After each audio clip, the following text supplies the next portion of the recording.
daily inspection condition. Mungkin ada yang udah pernah saya jelasin metode pengecekan balok. Nah, saat baru masuk pernah saya sampaikan ya. Di sini kita menggunakan metode balok. Balok ini singkatan ada 5 huruf ya, D, A, R, O dan K. Balok. Nah, ada menggunakan pengecekan harian, mingguan, dan bulanan. Jadi dipisah ya Pak, harian, mingguan, bulanan. Yang pertama, bodi dan ban. Untuk harian, apa aja yang perlu kita cek? Periksa kerusakan bodi. Contohnya apakah ada baterai balok, tolong dijalankan setiap hari. Nah, apabila ada salah satu gejala mobil itu tidak layak jalan atau potensi membahayakan, tolong jangan dibawa. Ya, tolong diingat ya, tolong jangan dibawa. Infokan ke kita. Ada dispek, ada UPC, ada Viko. Nah, tolong infokan. Kenapa? Karena apa? Karena kalau Bapak bawa terjadi apa-apa di jalan, siapa yang bertanggung jawab? Siapa Pak? Kalau misalkan nggak info itu siapa yang tanggung jawab? Kita driver yang bawa. Driver pasti yang disalahkan. Kenapa nggak ngecek? Udah cek Pak. Kenapa kalau udah rusak, udah tahu rusak masih di bawah jalan? Siapa yang salah? Kita. Nah, oke, paham untuk ini ya. Oke, kita lanjut defensive driving. Nah, defensive driving. Apa defensive driving? Defensive driving adalah perilaku pengemudi yang menerapkan metode safety sehingga mampu mengidentifikasi bahaya dengan mengambil resiko yang paling rendah. Nah, apa tujuannya? Yang pertama, agar tidak menjadi penyebab kecelakaan. Yang kedua, agar tidak menjadi pemicu kecelakaan. Dan yang terakhir, agar tidak terlibat di dalam kecelakaan. Langkah dasar defensive driving. Pertama, Pak, pahami dinamika kendaraan. Kedua, jaga jarak aman. JC lagi. C-nya apa? Selalu waspada kondisi sekitar. Di W-nya waspada blind spot. T-nya hindari distraksi dan paham arah jalan. Oke. Ada 5. Cuma 5 ya. Udah saya kasih juga tipsnya gimana biar Bapak ngapalnya. Kalau ini pun Bapak nggak mau hafal, berarti Bapak nggak peduli sama Bapak di jalan. Jaga jarak aman. Biasanya jarak aman ini Pak Beni berapa jaraknya Pak Beni? 10 meter. 10 meter. Kalau Pak Rizky? 15. 10 15. Kalau Pak ini Ahmad? 10 sampai 15 meter. 10 sampai 15 meter jarak aman ya. Oke. Saya mau jelasin untuk jaga jarak aman. Jadi ada dua hal yang saya tahu berdasarkan teori ya.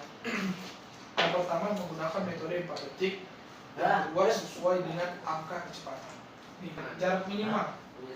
Ini jarak minimal dipakai kalau kondisi jalan bagus, rem bagus, motor berat.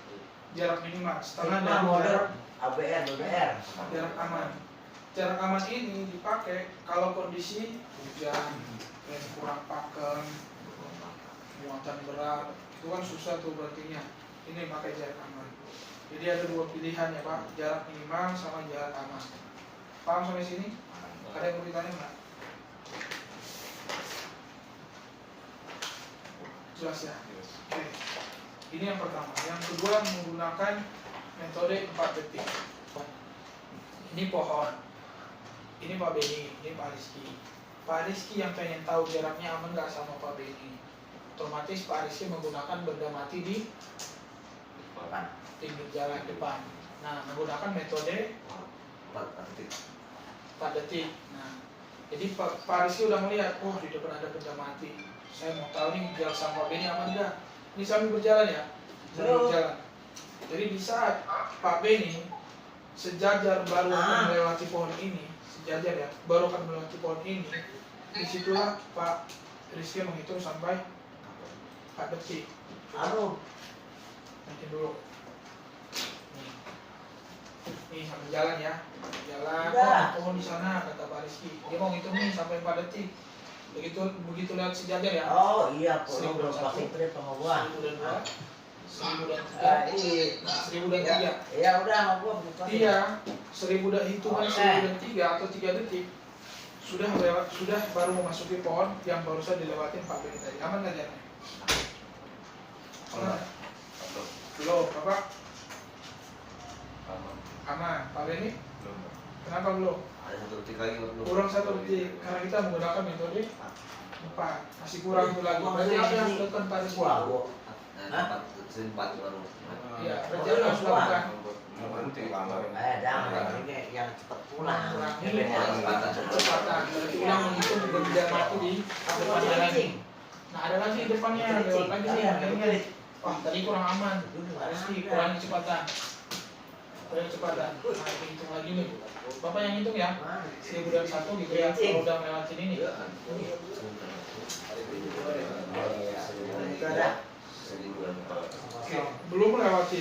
Tapi Nah, hitungannya sudah udah 4 detik. Aman apa enggak? Aman. Nah, ini maksudnya sejarah aman. 24 jam lah. Jadi sebelum kita nyampe pohon yang dilakukan tadi, hitungannya 4 detik. Nah, 24 jam. tidak kurang dari 4 detik. Ini 00 Paham ya? 41. Kenapa ada jarak aman, Pak? Apa fungsinya? Ih, terus mana tuh? Nah, supaya kita punya ruang, celah atau Itu padahal kesempatan jangan. untuk Udah gua kasih deh. Sama memindah reaksi. Minat itu. Karena kalau jalannya dekat, ada rem dadakan. Sempat nggak kita ngerem kalau kecepatan 50? Jarak 5 meter. Yang dekat. Sempat nggak ngerem? Apa ini? Nggak sempat. Contohnya dia nggak ngerem, dia yang nabrak di depan. Apa Kita belakang putar lu ada sekalian? nggak bisa ngerem. Beruntun jadinya. Kita yang disalahin. Padahal dia duluan yang nabrak. Ah, Jadi kabel kabel. error aja celincing. Ini yang harus dihindari. Ada pertanyaan nggak habis ini? Error. Paham nggak, Pak? Paham. Benar. Oke ya, paham ya. Oke. Kita lanjut yang pertama distraksi visual, yang kedua manual, yang ketiga kognitif. Ya, distraksi visual itu gangguan kita, gangguan pandangan kita. Kita melihat pemandangan, kita membaca tulisan-tulisan yang ada di depan. Kan ada tuh sering tuh. Ada mobil-mobil apa tuh? mobil truk juga sering ada tulisan di belakang gambar cewek, Iya. iklan macam-macam lah. Itu distraksi salah satunya karena nggak fokus. Distraksi ini hal-hal yang mengganggu fokus saat kita sedang mengemudi. Iya mau nggak ada yang kedua, tes distraksi manual. manual ini yang bisa aja atau kesibukan kita. Contohnya apa? Main HP, apalagi makan, merokok. Kita ada MA-nya ya Pak, untuk makan, main HP dan merokok. Kalau misalnya kedapatan, itu udah pernah saya jelasin. Kalau misalnya kedapatan, tidak ada toleransi. Sanksinya apa? Tidak diperbolehkan lagi beroperasi di lingkungan di lockdown. Jadi berapa daftar ke biro manapun itu udah nggak bisa. Ada historinya, ada catatannya. Nah, itu sanksinya sangat berat. Nah, kenapa seperti itu? Kenapa disanksi? Kenapa Bapak Ibu? Karena akan menyebabkan Celaka. Karena perusahaan peduli dengan keselamatan kita, Pak.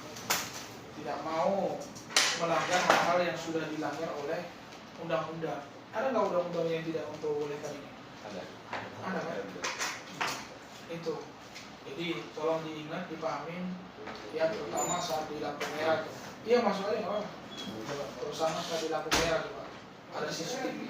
Karena kita ada namanya etle.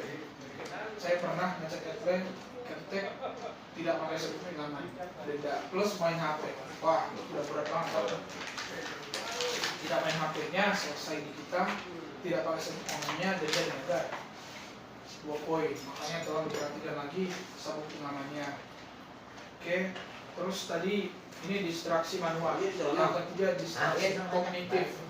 Kognitif ini distraksi yang mengganggu pikiran kita. Contohnya itu ada masalah keluarga, ngelamun, nggak fokus ya. Bengek. Kirim utang. Di rumah, nah, mikirin utang. Ada utang nggak? Dalamnya Yang banyak hidup banyak kebutuhan. Iya. Iya. Mikirin utang, merencanakan sesuatu nanti. Oh nanti saya begini. itu otomatis sudah tidak fokus ya. Makanya saat Bapak datang ke sini, usahakan masalah dua ditinggalkan dulu lah. Tinggalkan dulu, kita fokus dulu dari muka.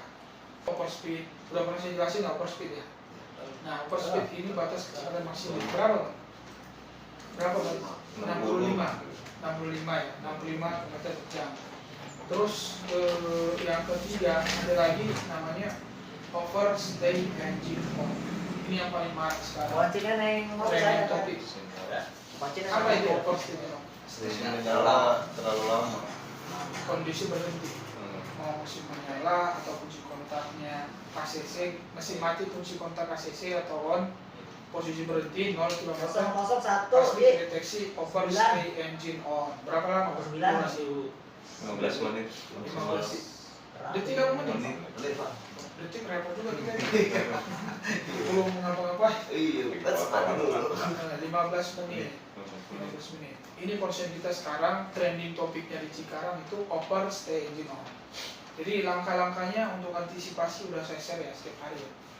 Nah, nanti kita lihat.